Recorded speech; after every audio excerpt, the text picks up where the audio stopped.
mukaza muba mu buzima bwo kwicara gusa ngo ndumuyumbe ngo abanyamerika ngo bazoyohereza ifaranga umuntu yaraye ishifti karakubita umutwe ku gikuta acunze bene babandi bafite inani karacungana nuko atamukubita umutwe ngo awumene narangiza afata amafaranga yaruhiye muri uwo muruho ibintu mubamo abantu uko hano hara uko aha twicaye hari abantu bari kuri za WhatsApp abaza za status hari abandi bantu bari za kuri TikTok karareba aka video ingurube yayifatwa n'intare ni gute abantu bava mu materaniro bakaja gukorera inama ahanze. Why do you go out of the service and you go do a meeting there in the parking lot? Ijambo ko riravugwa abantu ko bararirimba ko baravuga ibigomba kuguhindura ukaja kurema inama hano hanze ibintu bizobabaho muri yisi ibintu bizobabaho ntimuzobime mureke umukristo azarya buri munsi. A Christian eats every day. Umukristo azarya amakuri matora buri munsi. A Christian sleeps on their mattress every night. Buri munsi umukristo. Every day as a Christian. Uncle. Yeme buri munsi. Every single day. Imana izoduha imbaraga. Utaremera kuba umugaragu w'abantu ahantu runaka. Kuri umugaragu w'Imana ni ibyabene wanyu nabe. Abantu bari mu kurya buri munsi. People are eating every day. Ari abakristo. As Christians, kurya buri munsi. You are eating every single day. Kuwa mbere kugeza ningu hawurya gusa. From Monday to Sunday you are eating every day. Ibivuguto ibikoma byasosoma isi yoroshuze. Buri muntu nagabura ukwangana. Gabura ibingana uko Imana yaguhaye. Fata umwanya icimana yagushizemo. Kigirira utorera umumaro, kigirira abera umumaro, gikora umurimo mu nzu y'Imana. Bwana Yesu asifiwe. Nabandi bicaye ni muhaguruke. If you're seated, please stand up. Nabandi bicaye twese duhaguruke. If you're still sitting, please stand up. Bwana Yesu asifiwe. Praise be to Jesus. Hari jambo wasenga uyu mugoroba ukabwira Imana ngo Mana ijuru rivugane naje uyu mugoroba. Tell God, let heaven speak to me this evening. Umwe vugana n'Imana ikora igitangaza ku buzima bwawe. Speak to word to perform a miracle. Niba hari n'indwara isigare hano niba hari umunaniro usigare hano kajagari gasigare hano kuko hari imbaraga z'Imana. Let sickness stay here, every disturbance stay here. Hallelujah. Shepreketo wangira zambre de ferie zebre de garielevo. Fatu busa wambaraga z'abadayimoni we. Tagaciro waterabwo barya bazimu we. Indwara zitagaciro. Iterabwo barya indwara ritagaciro. Nyuka y'abazimiganiriza abantu ngo bagiye gupfa ntibakiramye. Tagaciro n'izina rya Yesu Kristo. Turagurika wabazimu we. Fatu busa wabazimu we. Senyuka w'abadayimoni we. Fatu busa mu izina rya Yesu. Tagaciro n'izina rya Yesu Kristo. Komera Imana amashimwe ke hasi. A round of applause to the Lord.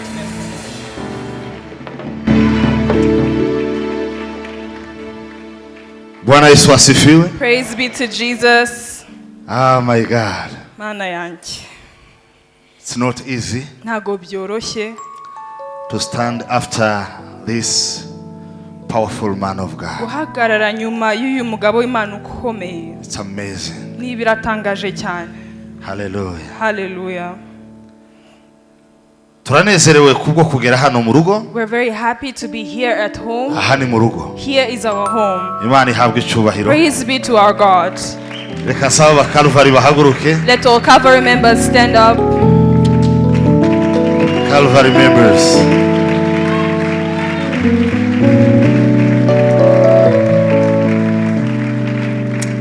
Bwana Yesu asifiwe. Praise be to Jesus. Duhagaze aha nk'abakaruvali kugira ngo dushime Imana kubwo gukandagira hano. We are praising God as Calvary members for being in this place. Imana yatugiriye neza. God has done good to us. Yatuboneye umwanya wo kugera hano. He has given us the time to be here. Ndabashimira ko bamperekeje. I thank you all for accompanying me. Hari abandi yenda bashobora kuba batashe kubera ko amasaha yenda yabagoye. Others went home early because the time was hard. Ariko bakaruvari ndabashimiye mwese abamperekeje. But I thank you all Calvary members who came with me. Imana ibagirire neza. May God do good to you. Turi kumwe n'abantu batandukanye yenda sino bavuga bose. We are with different people. I'm not going to mention all of them. Uriya niwe niwe. She is the one.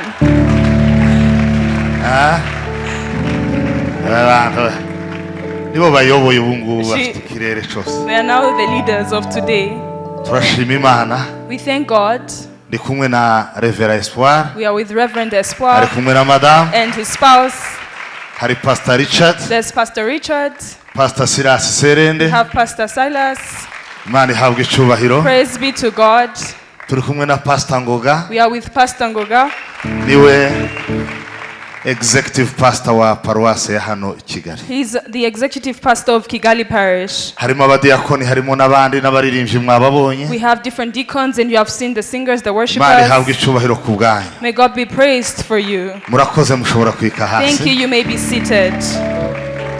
Imana ishimwe cyane. Praise be to God. Dusome ijambo ry'Imana muri Petero wa mbere 4 umurongo wa 10. Let's read the word of God in 1 Peter 4:10. Indi comment ndayitanga nyuma yo gusomera ijambo. I'll give another comment after reading this word.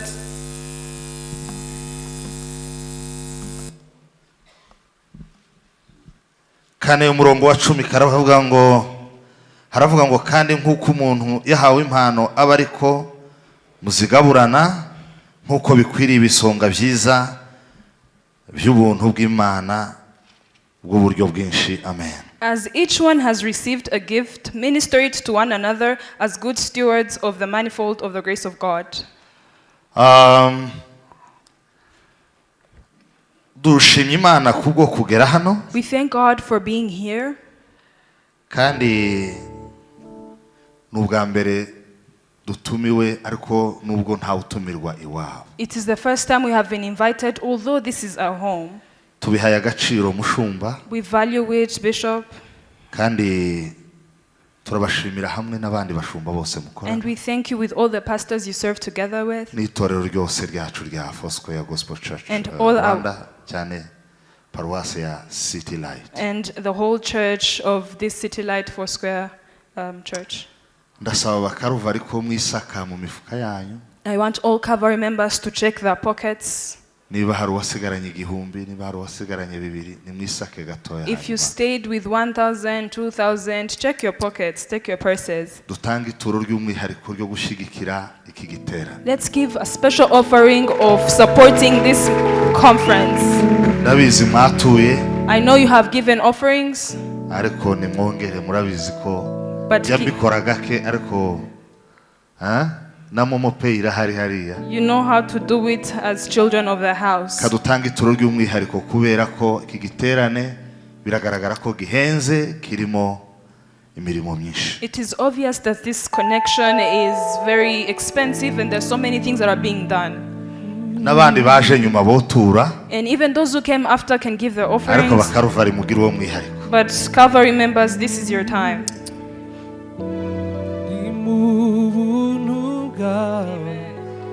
Singekeranya urukundo rwa rumarimbeho imbabazi zawe sinzanahuri wanyujuje ishimwe n'umunezero kukugira Yesu byamaze inyota wambereye isi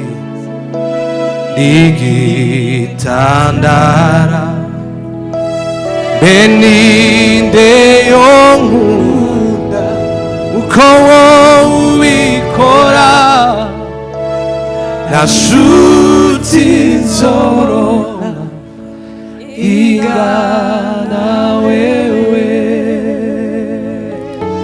Bwana Yesu asifiwe. Hallelujah. Gutegura urubyaro rwubaha Imana. Preparing a God-fearing generation. Niyo teme y'iki giterane. This is the theme of this connection cy'urubyiruko. of the youth. turashimira umuyobozi wa gahunda n'abandi bose bagize komite y'urubyiruko. We thank the moderator and everyone who's in the committee. Kubwo gutegura ndabizi batanze ubushobozi bwinshi kugira ngo ibintu bibe bisa uko bisa. For preparing, I know you have given your possessions for things to look the way they are. Ni bibi kuzana umuntu w'umuvugabutumwa yahagarara hano agatangira kuvuga ibindi bitandukanye n'ivyo itorero ryagenye. It is bad when a preacher stands here and they start saying something that's completely different from the theme that was given. Ahantu hose ngize umugisha wo kugera ngerageza kubibwira abantu kugira ngo niba hari n'umuvugabutumwa utumirwa mu mavugabutumwa atandukanye ajya gerageza yitwararika icyo kintu. I say this everywhere because if we have preachers among us, if you go somewhere and they've invited you, you have to mind this. Siwe womenye iby'abana bakeneye kurya kuruta nyina wababyaye cyangwa se wabyaye. You don't know what the children need to be fed more than their father or their mother. Guhabwa teme warangiza ngo hari ibyo bambwiye ngo ariko ngo hari ibindi ngo naje ngo mpaye numva umwuka ntacu umwuka yukubwira nakajagari kiwanyu na bene wanyu. They give you a theme and you say but the spirit is leading me to something else. That is destruction. That is not the spirit of God. Bibiliya mureke mbabwize ukuri.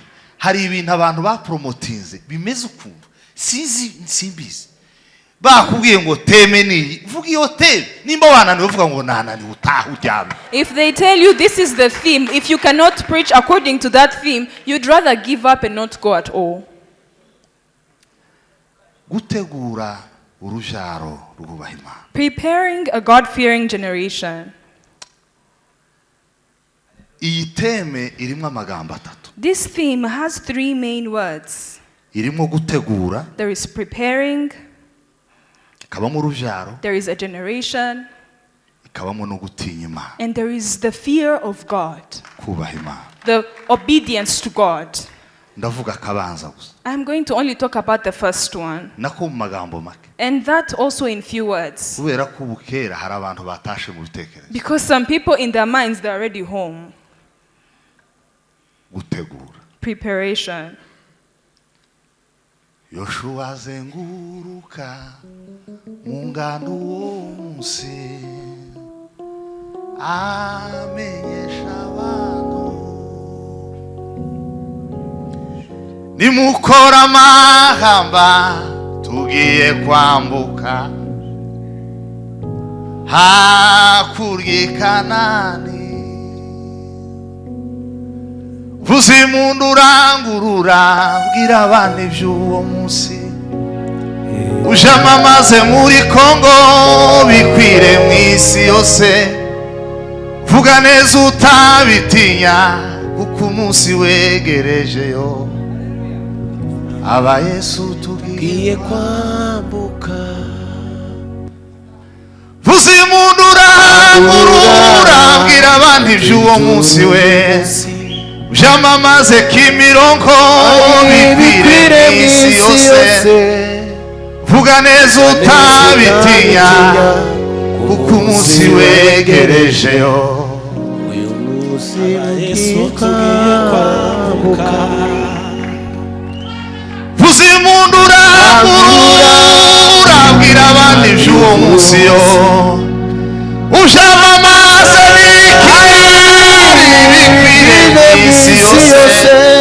vuga neza utabitinya laquelle j'aimerais dégarer fondé la mort tugiye kwambukayo.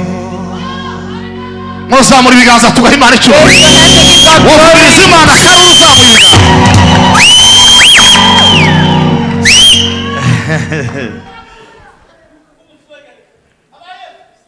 Gemere de noblesse. Hari no talange n'ingando kare fari. Onkola.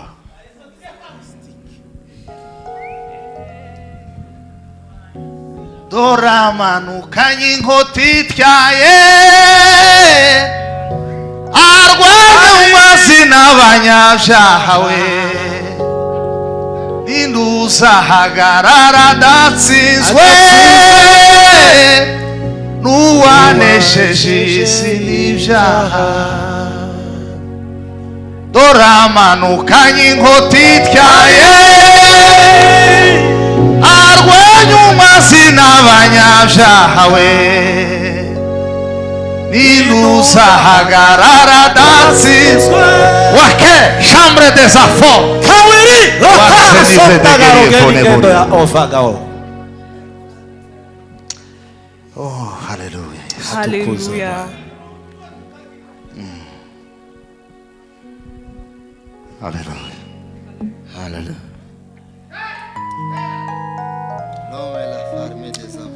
mbere yuko mvuga bimwe mu bintu bikeya urubyiruko rukeneye gutegura nimwihangane mvuge ku mahame makeya yo gutegura. Before I talk about some of the things that the youth should be prepared with, I want to talk about some principles of preparation. ihame rya mbere, The first principle: umuntu wese uriho everyone who is living, uhumeka who is breathing, karategura. he is preparing for something. umuntu wese uhumeka umwuka w'abazima karategura. Anyone who's breathing this air is preparing for something. abantu bazakurikirana amakuru mwabonye ko hari umugabo wapfuye muri Amerika ngo wari umaze imyaka 70 ahumekera muri mashini. There was someone who died because he died of 70 years, but he was living in a lung machine. yatangiye kuyihumekeramo afite imyaka 6. He started when he was 6 years old. none yapfuye agize imyaka 70 yahumekeraga muri mashini. After 70 years, he was breathing using that lung machine.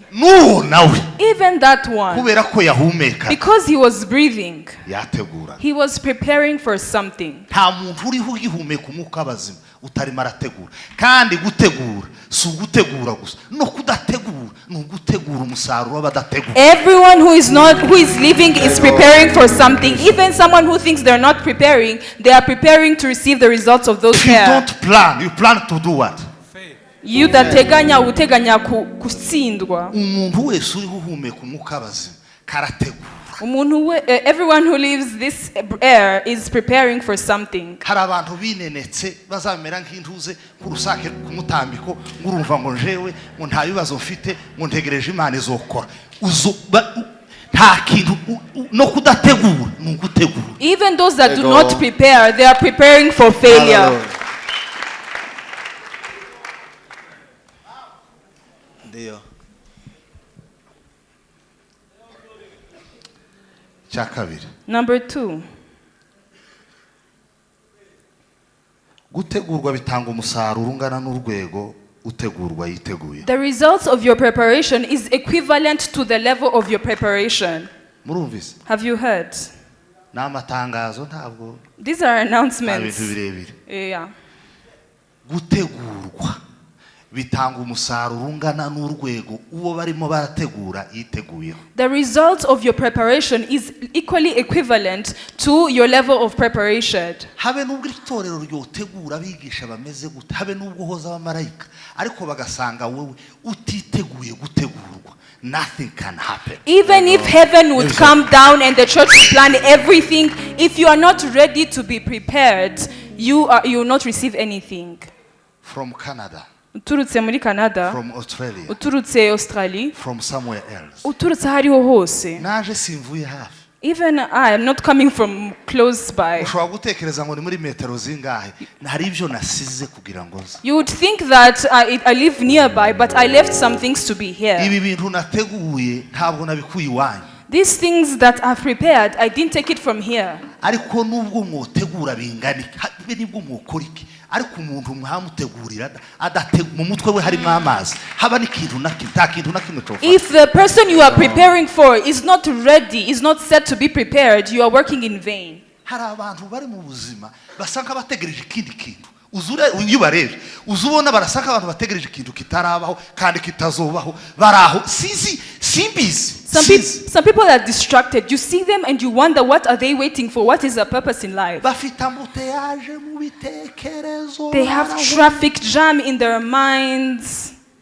urwego rwose mwoteguraho umuntu iwe atari tayari mu gutegurwa ntaco vyomara. Whichever level you try to train someone who doesn't want to be trained or prepared, it will result to nothing. gatatu, Number 3, umuntu akomera bingana n'urwego yateguweho. a person is as strong as they were prepared. muranyumvise? Yego. umuntu azakomera bingana n'urwego yateguwe. A person is as strong, is as excellent as the level at which they were prepared. kandi ubwiza bw'ibikorwa by'umuntu bungana n'urwego yateguwe. And the glory or the beauty of the works of a man is shown or is a result of how they have prepared. Umuntu utarateguwe, A person who has not been prepared, n'ukuri ntakomeye. they are not strong. Haba nubwo mubona akomeye, Even if you see them, they seem strong. yarikomeje ntakomeye. They are faking it, it's not real. Kandi uwikomeje, And a person who is faking it, iyo ibikomeye bije birabisobanura. when strong things come, it is seen, you can see it. Hari abantu bamye bashaka gukomera bafite za protocole nka 70 akamagenda agahaginda ukozwe ngo yasizemo ibihuzu akazagenda ngo yakomeye. Nta muntu umuntu akomeye bingana n'urwego yateguwe. You can see a person walking around with protocol, with security. You are strong, equivalent to the level at which you are prepared or trained. Kandi ubwiza bw'ibintu umuntu akora bugirana isano n'urwego yateguwe. And the beauty of the things that you do or the work of your hands is related to how you were prepared. Sekonda akirika. Nuva narakaye sinzi kitwindaka. Sasa ndimukubona turi mu bintu.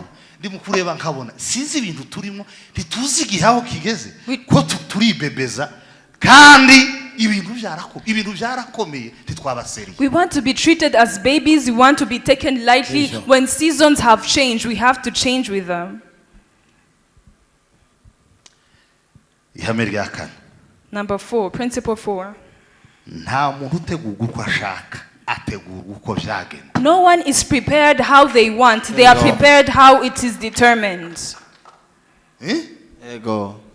Nta muntu uzutegurwa uko ashaka we ngo avuge ngo murantegura gutya igihe kingana gutya kandi mu nteguzi ibi. Umuntu azategurwa uko byagenda, ntabwo azategurwa uko ashaka. You cannot be trained according to your will, according to your desires, how you want. They train you according to how it is or how it is determined. Kubera ko abantu bari mu kurya inkoko z'icumweru bari mu kugira ngo bokwitegura mu cumweru kimwe bikarangira. Because people are eating food that are manufactured, they think that their success is going to come as easy or that fast. Nazanye agenda hano. I came with a book, an agenda, a journal. Murayibona ko ishaje. You'd see how old it is. Pastor Ben tambuka. Come forward, Pastor Ben. Hano handitse tariki zingahe mushumba? What is written here? tariki 29 z'ukwezi kwa gatatu 2019 29th March 2012. hari ku cyumweru itariki 8 z'ukwezi kwa kane 2012. It was on Sunday 8th April 2012.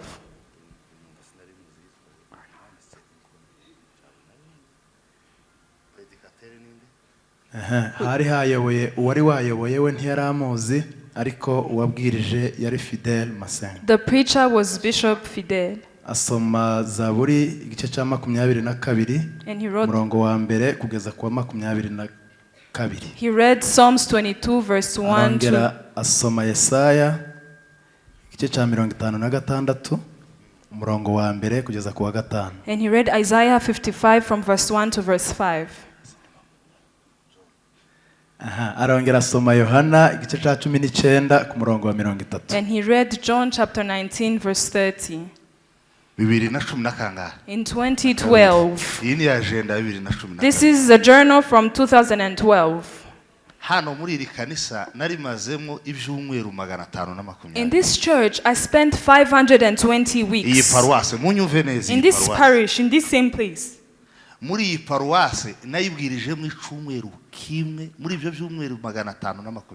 those 520 weeks, I preached in only 1 week. Do you remember when he had... The bishop was not there. Navuye muri iyi paruwasi 2016 mu kwezi kwa kanga kwa 12 naraje mu hano muri December hagati ya November na December 2006 nibwo navuye hano ariko mbwiriza icumweru kimwe nukuvuga ngo nari mfite amavuta make. I came in November to December of 2006 and left in 2016. And I preached only once. Yes. Oh yeah. Was I less anointed? But they were preparing me.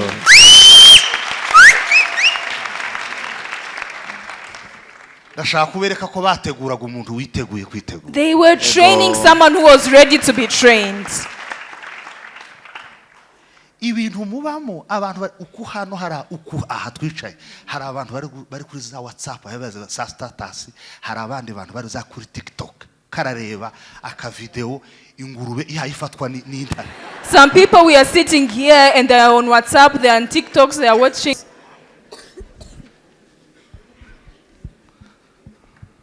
Hanyuma mushumba ngo turategura abantu ari niki ese niki. What is wrong? Nibi. What went wrong? Mureke babazi reka tuganire niki.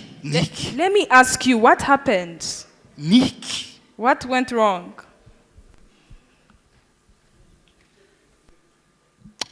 Ngo turaja muri Amerika ngo nashaswe muri muri Amerika ngo tubwiriza abazungu ceceka. I married a wife from America. I am ready to go to the US to preach Americans. Keep quiet.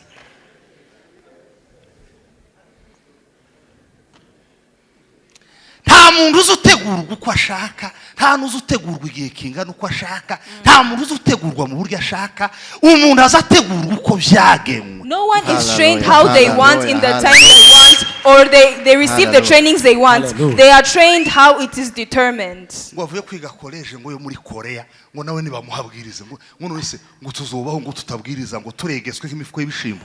Egama. I am coming from Korea. I also want the mic. I want to preach. Stay there, stay put.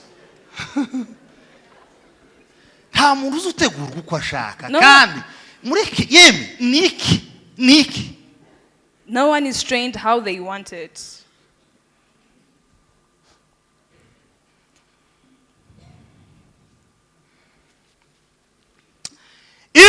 Ihame rya gatanu Imana niyihamagara ariko izikoresha abantu kugira ngo barere imihamagaro yabo yahamagara. God calls, but he uses people to train the callings of those that he has called. Birasobanutse. Imana niyihamagara calls, ariko abo yahamagaye izige nabandi bantu ngo babarere kandi atari bo babahamagaye ikabafata abantu bafite umuhamagaro ikabatereka mu maboko y'abandi bantu. God uses the hands of other people to train, to raise that calling that God has put into them. You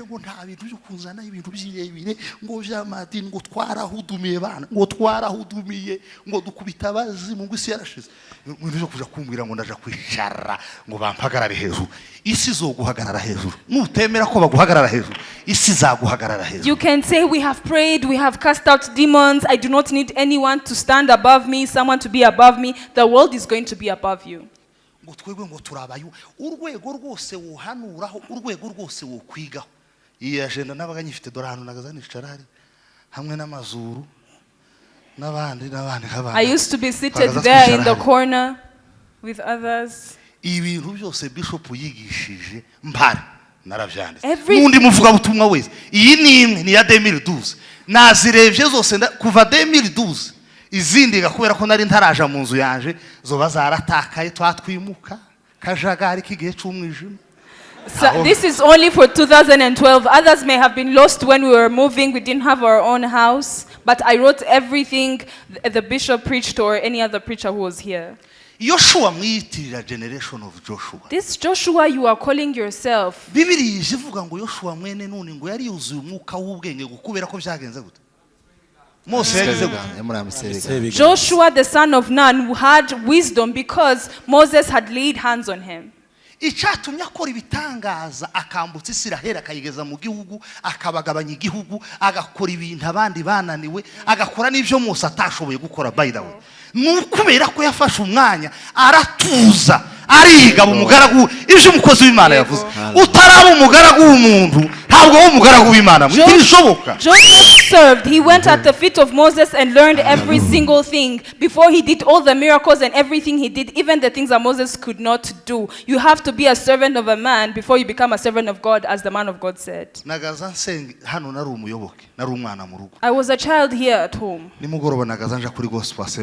I used to go to Gospel Assembly Church at night in the evening. Nigeze gusaba bishop nguyu uruhusha ndamubwira ntewe igitaramo hawushiraho cyane mugoroba nje bizongora kubera ko hari ahandi hantu niyemeje gutanga umusanzu harabinyemerera.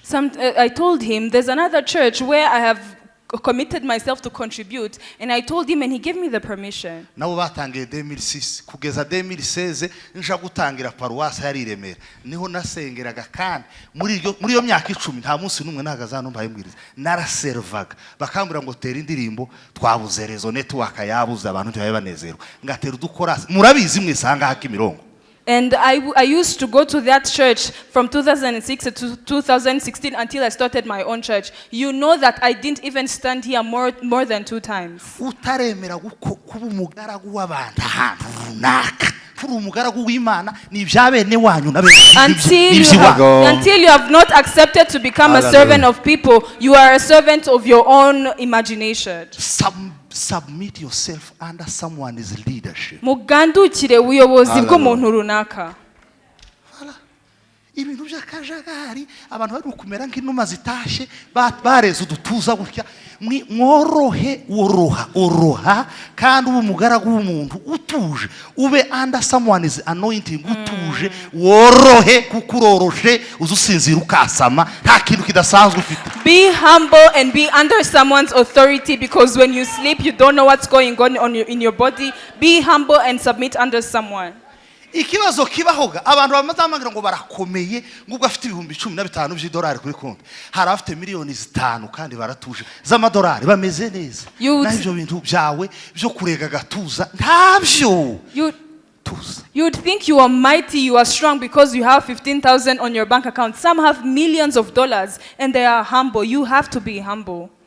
Icatumye Samuel Bibiliya izivuga ngo Isiraheli iraterana bose bamuburaho umugayo nta kindi yari yarafashe umwanya aratuza aramutegura nta muntu uzutegurwa uko ashaka umuntu azategurwa uko byagenwe. The whole people of Israel gathered around Samuel and you could not find one fault on him. It's because he had been trained at the feet of Eli. Gutegura biragoye ariko gutegurwa biragoye kurusha ni ihame rya gatandatu. This is number 6. Training is hard, but being trained is even harder. Ntimubona impamvu isi yobowe n'abantu bake nuko abo bake baratuje baritegura barategurwa neza. You see how the world is ruled by just a small number of people. It's because those people have gone through some type of training. Ntimubona ya matorero I Kigali hatangiye amatorero menshi ariko amwe yarananiwe. Don't you see so many churches in Kigali that are opening but most of them are closing? Naje bazaza kumbaza ngo uri mu batangiye vuba ngo none ngo tugire inama y'uburyo twotangira.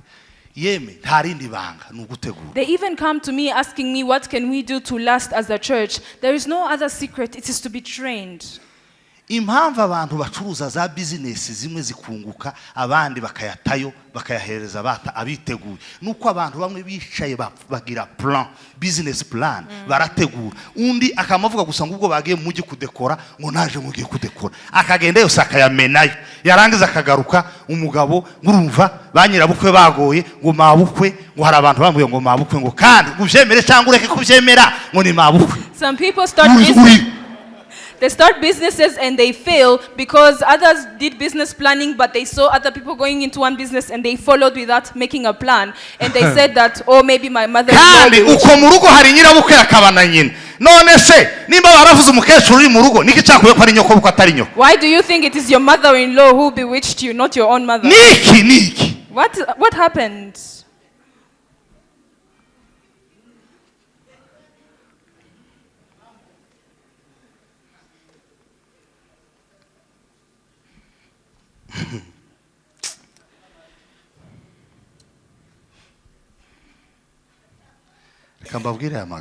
Let me tell you these words. In this word,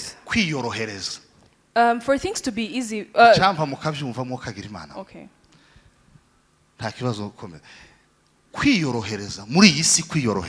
Wanting things to be easy for you or simplifying things for you.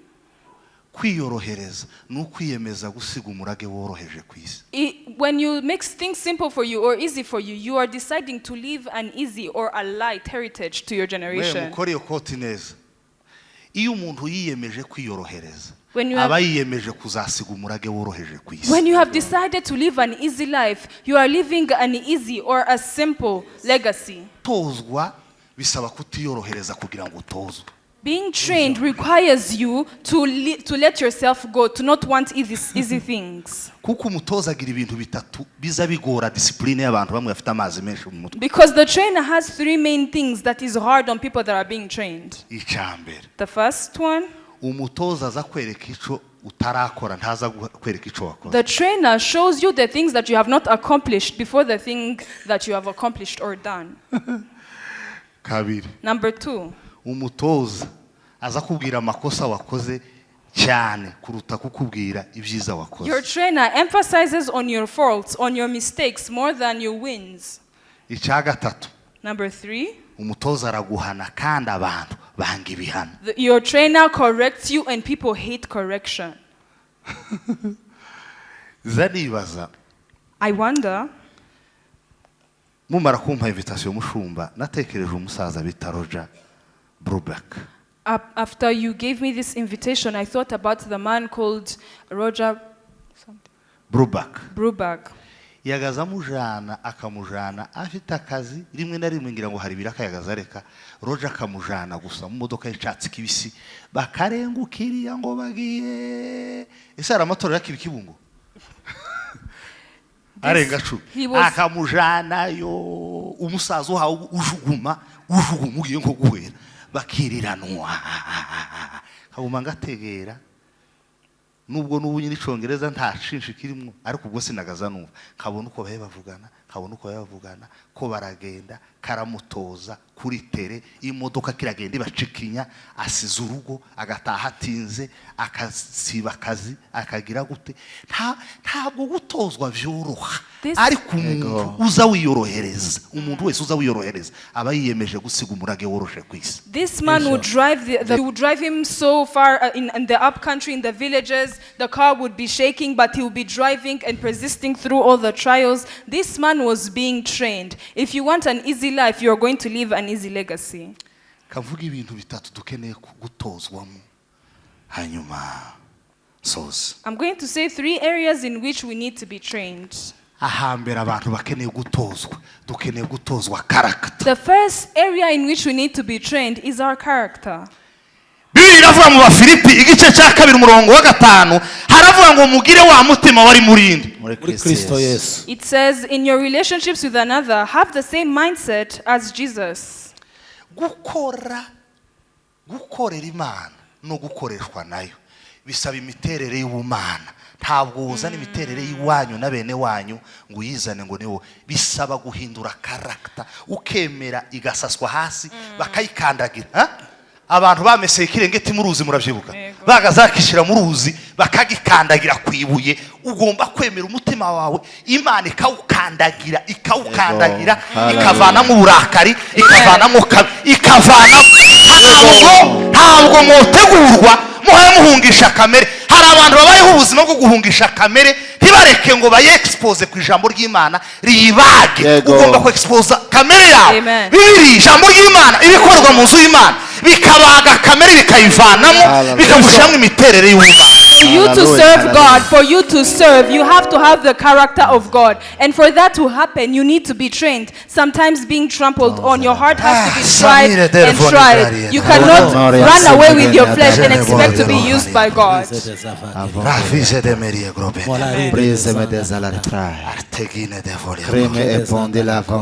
Imana twiringiye ni nyabutware we. Imana twiringiye ifite imbaraga. Kanuni gani ya samnangilo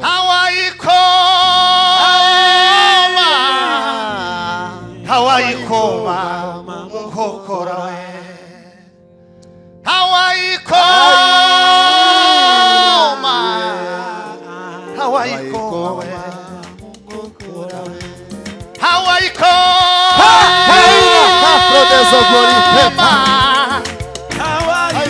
Caro, brigue des enfants. Kaina Carme de Joni. A sofogue.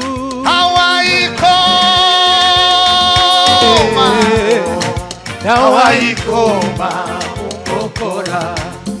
ibyo yavuze no kubikora zamura ibiganza duhe Imana icyubahiro. Hallelujah.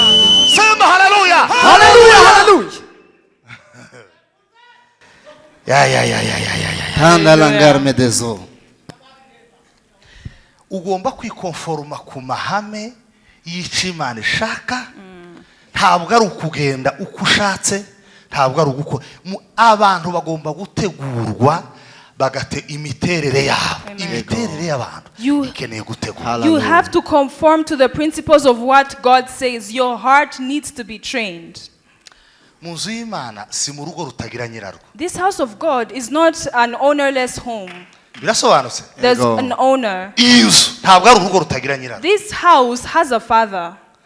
Kambabwire bavandimwe nshuti zanje kandi murabizi ko tuvukana. Let me tell you, my siblings in the spirit. Hari ikintu Bishop avuze kandi mwihangane mucumve mu rukundo nkivuze mbubashe. Something Bishop said, and I'm saying this in all love. Aha hantu haba ikintu cyo guhagarara hanze abantu basohotse. This thing of people standing there in the parking lot when people go out. Niki ntabazamu baba hano. You don't have gatekeepers. Iyi ni institution ifite uburenganzira muri leta bwo kugenda bakarega umuntu bakavuga ngo uyu muntu afite amazi mu mutwe mu muduhambiri. They have the right. This is a legal entity. They have the right to go and say this person is impossible. We cannot handle him. Ni gute abantu bava mu materaniro bakaja gukorera inama hanze? Why do you go out of the service and you go do a meeting there in the parking lot? Ijambo ko riravugwa abantu ko bararirimba ko baravuga ibigomba kuguhindura ukaja kurema inama hano hanze. Ibintu bizobabaho muri yisi, ibintu bizobabaho ntimuzobimenya. People are worshiping, they are praising God. There's the word that's being shared, and you're standing there instead of being here inside. You don't know what's going to happen to you. Urugo rutagira nyirarwo. This is a house that has an owner. Nimba utaza wiyubaha ukwiye kubaha nyiri urugo kuko nyiri urugo arakomeye. If you don't have to respect at least the owner of this house. Uragiye gukora inama murahagaze ko muravuga inkuru ngo Arsenal yatsinze muri mu kajagara hangaha ko ngo abafiance ngo nyereka wa muneke wawe w'imbwebwe aha hanze. You are standing here and you're talking about football matches or other things. Hano mu mbuga z'urusengero. Here in the compound of the church. Respectfully speaking. Tubivuze mu buryo bwo kububaha. What does it mean? Bishatse kuvuga iki? Are you fine? Mumeze neza? Are you okay? Mumeze neza?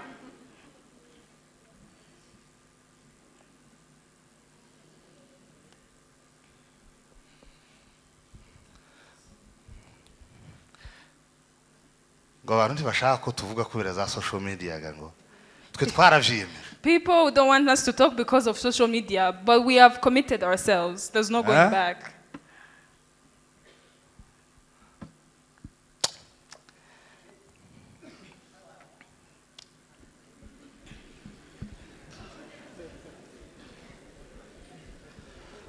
Bwana Yesu asifiwe. haleluya Aha kabira abantu bakeneye gutegurwa. The second area in which people need to be trained. A process from spiritual growth to spiritual progress, and then from spiritual progress to spiritual success. Urugendo ruva mu kukura mu mwuka rujya mu gutera imbere mu mwuka bikavaho bikajya mu gutsinda mu buryo bw'umwuka. haleluya Thank you so much.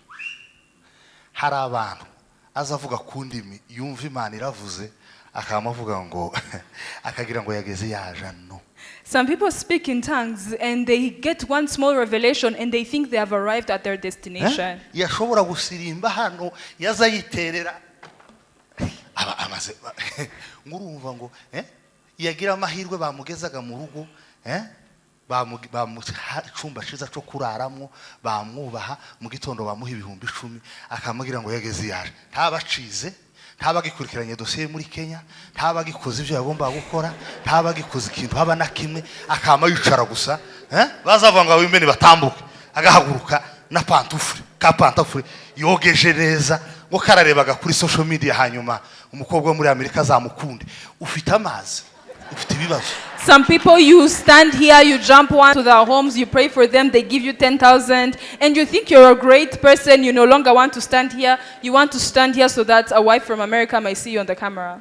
Ntazi Matayo aho iherereye, ntazi ibyakozwe n'intumwa, ntazi kubara aho biherereye, nta gitabo haba na kimwe arasoma, afite ngo lisansi sinza hayifitiye, ntiyo kwibuka habe na formule ya delta, nta kintu uwo mubwira verbe avoir à l'imparfait, ntayo yibuka, verbe être à l'imparfait, ntayo yibuka, araho ngo afite lisansi, arayegetse mu nzu, wogira ngo ni vase iri hejuru y'imeza, ubuzima bwe arashandabutse, yarangiza gusanga urumva Imana ngo we guturaba ngo nigeze guhanura ngo nari umugabo ntihabwa intebe. Ibyo bintu by'akazi ntabwo bibaho.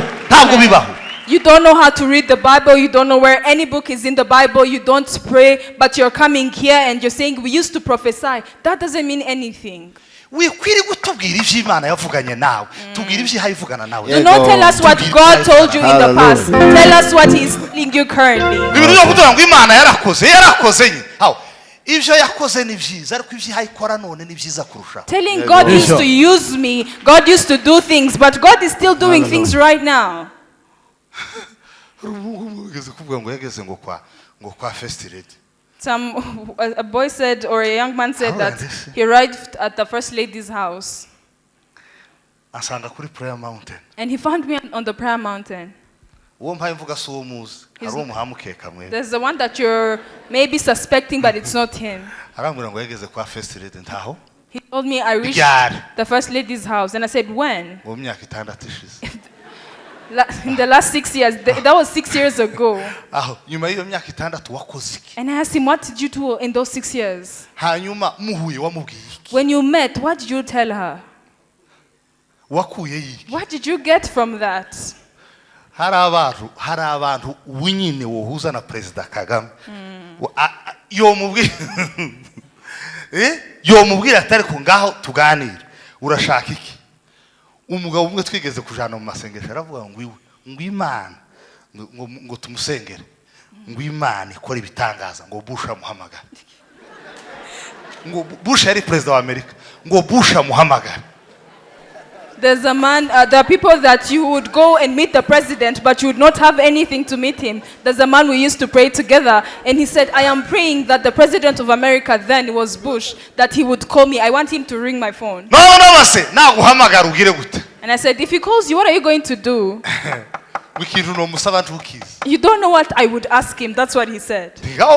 Then tell me, what would you ask? We were in the prayer room at Bishop's. I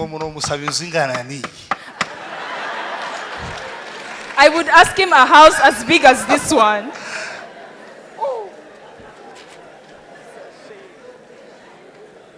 Iyo nzu si yakibamwe ubu yarayibonye abona ntikigezweho. Ubu ni yarimo ukaratekereza uburyo yokubakira. Even the house he received then is not the house that he has now. Even the one that he has now, he wants to move to a better house.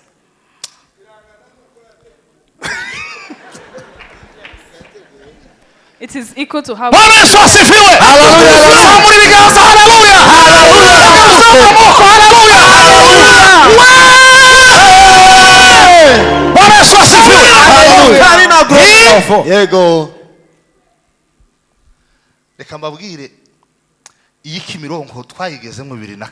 We arrived in this Kimirongo in 2004. It's been about 20 years. We started a group, we were only 20 people of intercessors. tukandika amandiko amaze yasobanuka umuntu umunsi twayasobanuye ivy'Imana ivuze umuntu akamahindura bamwe bakamahindura ingendo mu gitondo. We would write spiritual prophecy, we would write it, and when it would come to pass, some people would change their way of walking. Bamava mu mashuri. They would leave school, drop out. Nta mpamvu y'amashuri ngo hari ivy'Imana. There is no way, the reason to go to school. God spoke to me.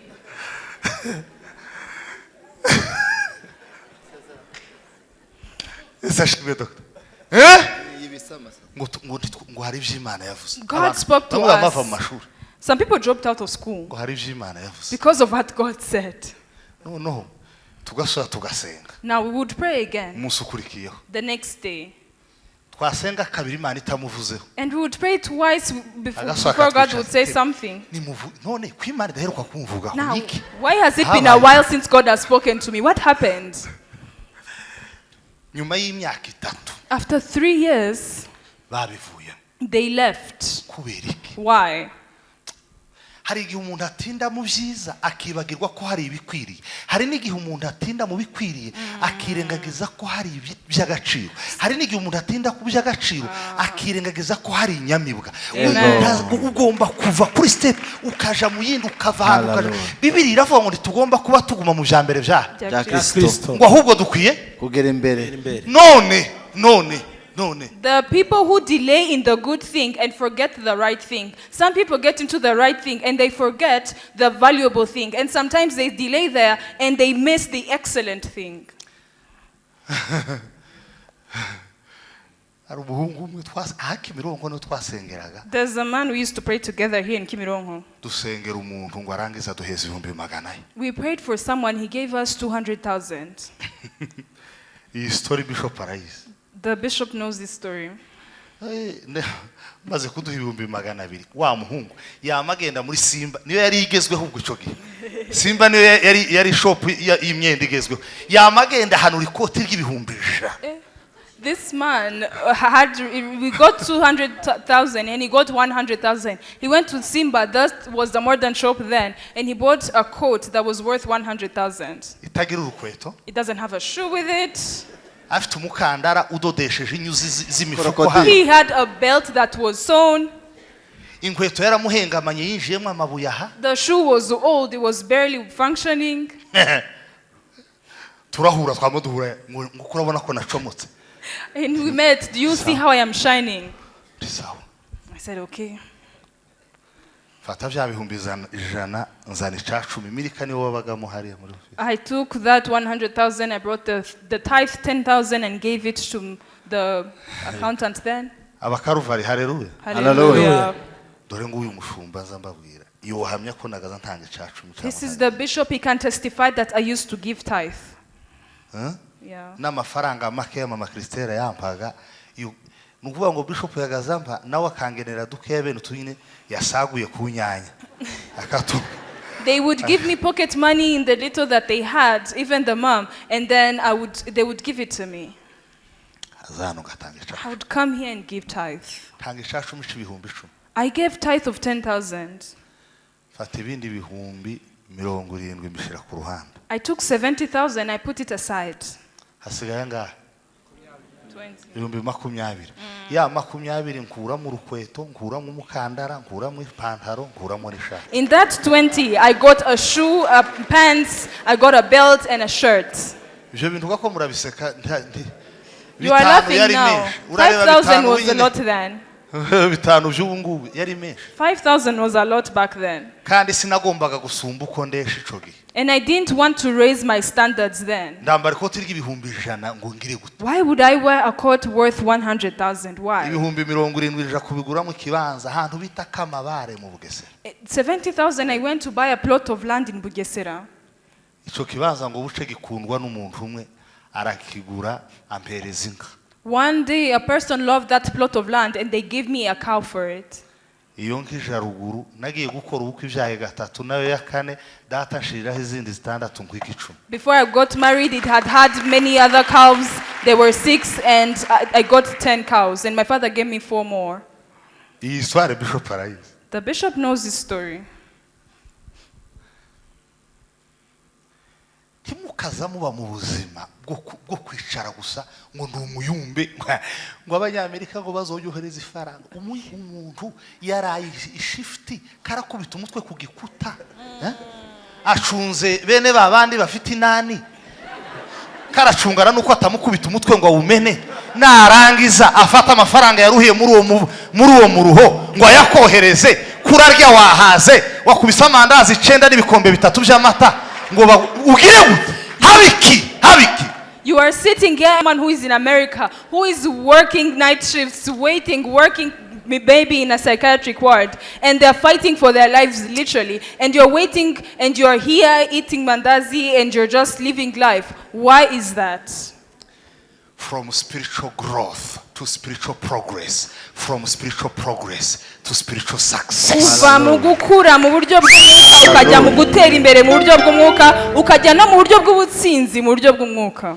Icyanyuma, The last point, you need to learn the price to pay for beating every limitation till you win. ugomba kumenya igiciro ugomba kwishyura kugira ngo ukubite imbogamizi zose kugeza utsinze. The price to pay igiciro cyangwa ikiguzi for beating every limitation till you win. cyo gukubita imbogamizi zose kugeza aho utsindiye. Uyu mukozi w'Imana avuze amagambo akomeye. This man of God said mighty Uyu nguyu words. wice avuze amagambo akomeye. He said so many great words. Reka mbabwire bakristo. Let me tell you, Christians, Abantu bari mu kurya buri munsi. people are eating every day. Ari abakristo. As Christians, Kurya buri munsi. you are eating every single day. Kuwa mbere kugeza n'ingu urya gusa. From Monday to Sunday, you are eating every day. Ibivuguto, ibikoma bya sosoma, isi yoroshuze, shisha kibondo, ibiki, agafata za biswi, agasakuma, karya gusa, umuntu akarya gusa, karya. Umukristo azarya buri munsi. You eat milk, porridge, biscuits, everything that is on your way. You put it in your stomach. As a Christian, truly, are you eating every single day? Mureke umukristo azarya buri munsi. A Christian eats every day. Umukristo azaryama kuri matora buri munsi. A Christian sleeps on their mattress every night. Buri munsi umukristo. Every day, as a Christian. Uncle. Yeme, buri munsi. Every single day. Imana izoduha imbaraga. God will give us strength. You're saying that. Yagera hano akazamagenda kuri podium akagarukira higarukira. Ngo nimuheze Imana ishubahiro ngo hari ikintu Imana igiye gukora. Ibanze ikigukoremo wewe. You're walking across the podium saying that God is about to do something. May God first work you first. Nta muntu Imana irakoresha itamukozemo. God has never used the person without working his work, doing his work in him. Nta muntu Imana irigera ikoresha ikintu itigeze imukoramo. God has never used someone to do something before he works on that person. Ngo ufite umunezero ngo hari ikintu Imana igiye gukora ngo hari imbaraga ngo mwumve mbabwiye wariye yujuje kawunga yariye imikate za breba ziruzuye mu nda ko ziratogota nk'inkono y'amateke ngurumva ngo muri muheze Imana ishubahiro bazu there is a price to pay. Hari ikiguzi bakristo hari ikiguzi bisaba. You come here, you are full, you have eaten. You're saying God is about to do something. There is a price you have to pay. Tugiye gusenga mu minota mike. We're about to pray in a few minutes. Nivuga ngo fata mu mutwe abantu bamwe aranenekaho urutoki. If I say touch your head, some people is just going to use their fingers. Wogira ngo umutwe warahiye. And you think that the head is injured or burnt. Ariko ko warahiye isi yarawutwitse abantu bamwe imitwe yabo yarahiye. It is surely burnt. Because the world here out here it's not easy. Nituja gusirimba. When we are about to jump for God. Abakoga za.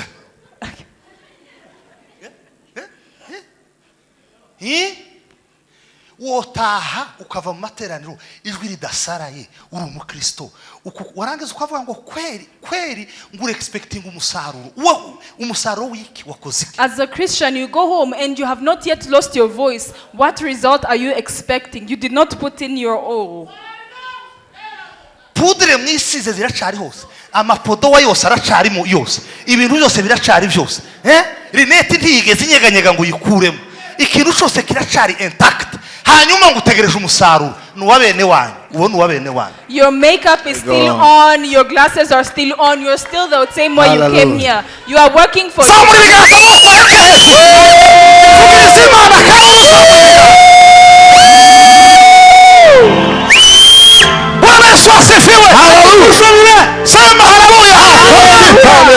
Yohana yanditse gute? Matayo yanditse gute 11:12? Matthew 11:12. What did he say? Nguhereye ryari? Mugihe cya Yohana umubatiza. Mugihe cya Yohana umubatiza ukageza ryari? Ubugingo n'ubu. Aho ubwami bw'Imana bugira gute? Aho take it by force. Zamura ibiganza neza twongere duhe Imana icyo. Raise your hands and give God glory. Bwana Yesu asifiwe. Hallelujah. Niki. Kurateka uratekereza ngo abana bawe bakeneye amafaranga gusa? You think your children only need money? Amafaranga yonyine? Money is not enough. Baribesha. You are misleading yourself. Bakeneye kupfukama kugeza amava kuri. They need you to kneel down until your knees hurt you. Bakeneye kutanga icacumi mu byo winjiza. They need you to give tithe in your possessions. Ntabwo guteganyiriza abana ari kubagurira inzu muri Amerika gusa. Planning for your kids is not just buying them houses in America. Dore hano dore. Hear this basket. Aho urateganyiriza abana. Here you are planning for your children. Nduje akajagari ngo twotanga amaturo ntituzicaza akora. Akora iki? Ubwire gute? Akora iki? We can't give offerings. We don't know what it is doing. What do you want it to do? Vuge ngo hallelujah. Hallelujah. Uri wese nabe kagira gucyari ibintu bigomba kunyeganye. Uyu mugoroba nyeganye sibi. Hari ibintu bigomba kunyeganye.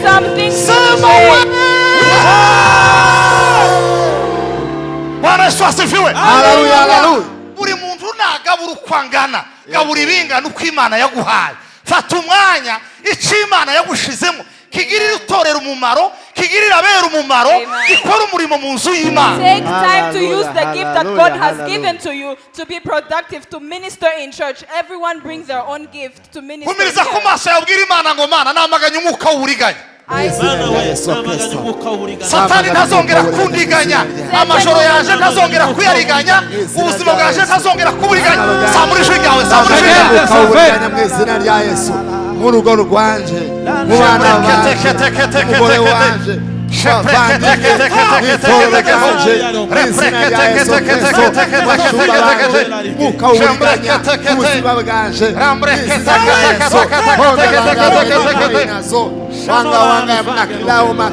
Lango la usarbre de gerifenese de gariala. Forme la rigore. Ha una secret Wange la sambre de geria forme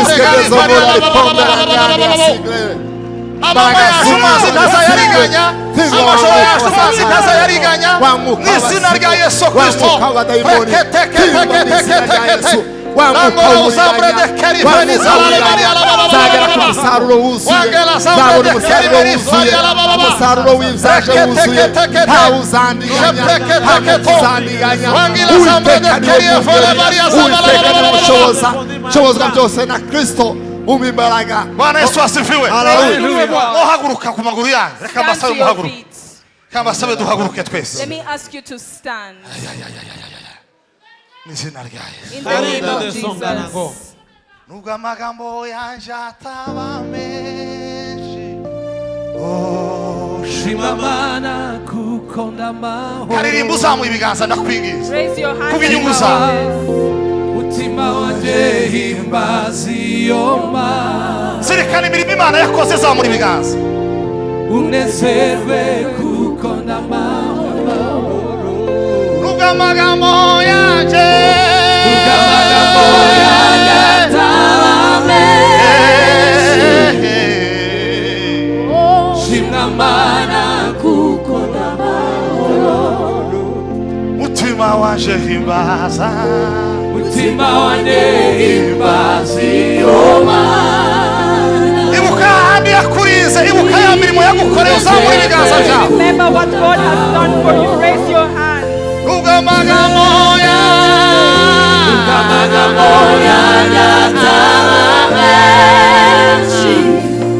Shimamana we. Shimamana kukonda amahoro. Umunota umwe uzamuye ibiganza ashima Imana. Cyarindi wibuka Imana yagukoreye. Ishima Imana. Se gushima Imana muri iyo ndirimbo. Unezerwe kukonda amahoro. Bwana Yesu asifiwe. Praise the Lord. Sema haleluya. Hallelujah. Naba nkugoye ngusabye. Musengera ubwira Imana ngo Mana ijuru rimugemurire ingemu y'uyu mugoroba. Uyu mugoroba ijuru rimugemurire. Agemurirwe ingemu ivuye mu ijuru. May God provide